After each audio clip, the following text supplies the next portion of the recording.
নমস্কাৰ, এই গেটখনলৈ চাওক এবাৰ। নিশ্চয় গম পাব ক'লৈ আহিছোঁ, কিয় আহিছোঁ আৰু কি দেখুৱাবলৈ বিচাৰিছোঁ। এয়া অলপ আগলৈ যাওঁ, অকণমান আগলৈ গৈ আপোনালোকক দেখুৱাই গৈছোঁ, চাই যাব। প্ৰথমতে এই চেল্ফি পইণ্টটো এই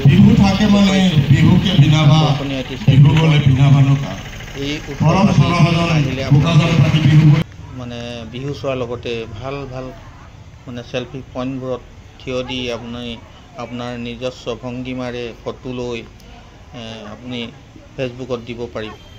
আৰু অকল এটাই নহয়, আৰু কেইবাটাও এনেকুৱা চেল্ফি পইণ্ট আছে, মই দেখুৱাই গৈছোঁ।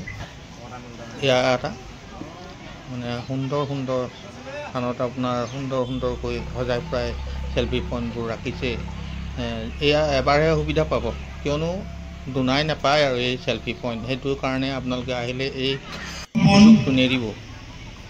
পোৱাৰ ফলতে এনেকৈ এই কাৰ্যসূচী সমাপন আমাৰ প্ৰতিযোগিতাৰ মঞ্চ ইতিমধ্যে উদ্বোধন হৈছে।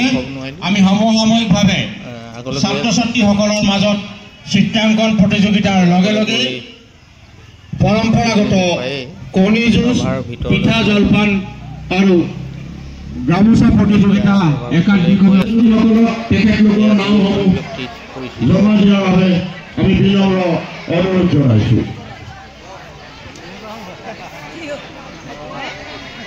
আহিছে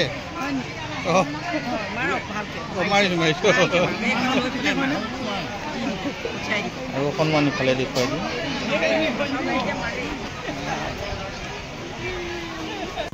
লগতে আমি এই 25 বৰ্ষৰ ৰূপালী জয়ন্তী উপলক্ষে বিশেষভাৱে গাভৰু বোৱাৰীসকলৰ মাজত সংগীতাসন প্ৰতিযোগিতা আমি অনুষ্ঠিত কৰিম।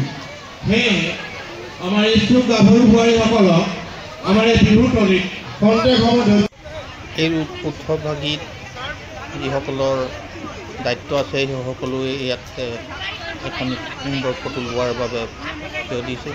আৰু এই সুযোগতে মই এটি ভিডিঅ' কৰি ৰাখিছোঁ, যাতে আপোনালোকক পিছত এইখিনি দি মানে সকলোকে দেখুৱাব পাৰোঁ। এনেধৰণৰ ফটো লোৱা হৈ গৈছে, মই সেই সুযোগতে ভিডিঅ'টো লৈ ৰাখি দিলোঁ, যাতে আপোনালোকক ভৱিষ্যতে দেখুৱাব পাৰোঁ।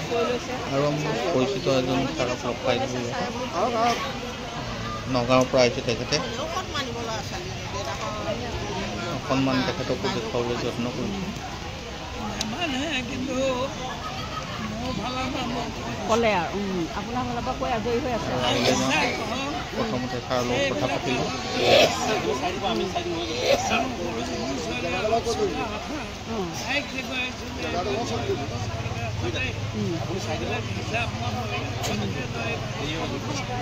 আজি বোকাজান বসন্ত উৎসৱৰ ৰূপালী জয়ন্তী বৰ্ষ, আৰু ৰূপালী জয়ন্তী বৰ্ষতে আমি এই ৰভাস্থলীত উপস্থিত হৈছোঁ। আৰু আহি আমাৰ আগৰ ছাৰ বেজবৰা ছাৰক এয়া লগ পাই গ'লোঁ। আৰু লগতে আমাৰ চিনাকি সকলো, এয়া বাইদেউ আছে, এইফালে চাই দিয়ক বাইদেউ। এই বয়স হৈছে যথেষ্ট। আমি আজি উৎসৱভাগীত সকলো কাৰ্যসূচী দেখুৱাব নোৱাৰিলোঁ, যিকণ পাৰিলোঁ আপোনালোকক দেখুৱাবলৈ যত্ন কৰি ইয়াত উপস্থিত হৈছোঁহি। কোনে কেনেকৈ কি কৰি থৈ গ'ল নিশ্চয় আপোনালোকে গম পাব। আৰু ইয়াতে কি কি কাৰ্যসূচী আছে আপোনালোকে আহিব আৰু এই উৎসৱভাগীত সহযোগিতা কৰিব, চাবহি, তেতিয়াহে গম পাব। আৰু ইয়াতে সুন্দৰকৈ সজাই তুলিছে, আপোনালোকে দেখিবলৈ পাইছে। বসন্ত মানে চেল্ফি পইণ্টো আছে। আৰু বিহু উৎসৱভাগী চোৱাৰ প্ৰতিযোগিতা আৰম্ভ কৰিবলৈ আগবাঢ়িছোঁ। এয়া শুনি আছে কি হৈ আছে। বিচাৰক হিচাপে আমাৰ আসন গ্ৰহণ কৰিছে সমিতিৰ তৰফৰ পৰা দুটামান কথা জানিব বিচাৰিছোঁ।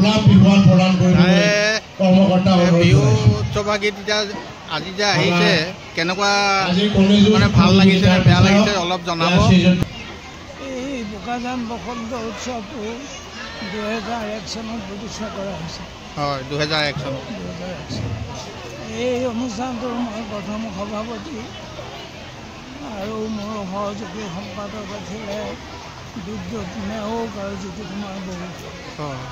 সুগন্ধান ৰাইজ তথা সুগন্ধানবাসী ৰাইজৰ সহযোগত এই অনুষ্ঠানটো 2001 চনত প্ৰতিষ্ঠা কৰা হৈছিল। এইটো আহি আজি 25 বছৰ সম্পূৰ্ণ হ'ল। হয়, 25 বছৰ সম্পূৰ্ণ হ'ল। এই 25 বছৰ উপলক্ষে ৰূপালী জয়ন্তী উৎসৱ উদযাপন কৰা হৈছে। মই এই উৎসৱলৈ আহিছোঁ আৰু মই মোৰ কাহানী আৰু বৰ্তমানৰ কৰ্মকৰ্তাসকলক উৎসাহ যোগাবৰ কাৰণে আহিছোঁ। মোৰ ভাল লাগিছে আৰু এই উৎসৱে যাতে আৰু 25টা বছৰ সুকলমে অতিক্ৰম কৰে তাৰ কামনা কৰিম। ধন্যবাদ ছাৰ। এই ধৰণে উচ্চভাগীত কণী যুঁজৰ প্ৰতিযোগিতা পতা হৈছে আৰু কি ধৰণে কণী যুঁজ মানে কৰিছে আৰু তাৰে কিছু দৃশ্য আৰু অলপ আগলৈ যাওঁ। এয়া চব আই মাতৃসকলেও পিঠা পনা জলপান তৈয়াৰ কৰি আনি এনেকৈ প্ৰতিযোগিতাত অংশগ্ৰহণ কৰিছে। আমাৰ অসমীয়া সমাজৰ পৰম্পৰাগতভাৱে যিবোৰ পিঠা পনা জলপান তৈয়াৰ কৰে সেই সকলোৱে দেখুৱাটো সম্ভৱ নহয়। তথাপি তেখেতসকলে যত্ন কৰাৰ বাবে অশেষ ধন্যবাদ জনাইছোঁ। আমাৰ এই পৰম্পৰাগত ৰীতি নীতিবোৰ যাতে আগলৈ হৈ যায় তাৰ কাৰণে এই প্ৰতিযোগিতাবোৰ আমাৰ উচ্চভাগীত পতা হৈছে। দেখুৱাই দিছোঁ কোনে কিমান প্ৰকাৰৰ আনিছে পিছত গম পোৱা যাব। তথাপি এই ধৰণে অংশগ্ৰহণ কৰাৰ বাবে অশেষ তেখেতসকললৈ ধন্যবাদ জনাইছোঁ। লগতে আমাৰ মহিলাসকলেও এনেকৈ কণী যুঁজত মানে অংশগ্ৰহণ কৰিছে, অকণমান দেখুৱাইছে। আৰু অলপ আগলৈ যাওঁ।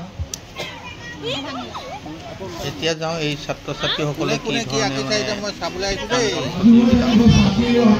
আৰু তেওঁলোকে কিনো মানে চিত্ৰ অংকন কৰিছে দেখুৱাই গৈছোঁ। আমাৰ অসমীয়া সমাজৰ বিহুৰ লগত যিবোৰ বাদ্যযন্ত্ৰ আছে, যিবোৰ বস্তুৰ প্ৰয়োজন আছে, সেই সকলোবোৰৰ ওপৰতে নিৰ্ভৰ কৰি তেখেতসকলক অংকন কৰিবলৈ দিয়া হৈছে আৰু তেখেতসকলে সুন্দৰকৈ এনেকৈ অংশগ্ৰহণ কৰিছে। আমাৰ এই উৎসৱভাগীত এনেধৰণে অংশগ্ৰহণ কৰাসকলক যিমানখিনি পাৰোঁ আপোনালোকক যত্ন কৰিছোঁ দেখুৱাবলৈ। আপোনালোকে নিশ্চয় চাই ভাল পালে সুন্দৰ মন্তব্য আগবঢ়াব।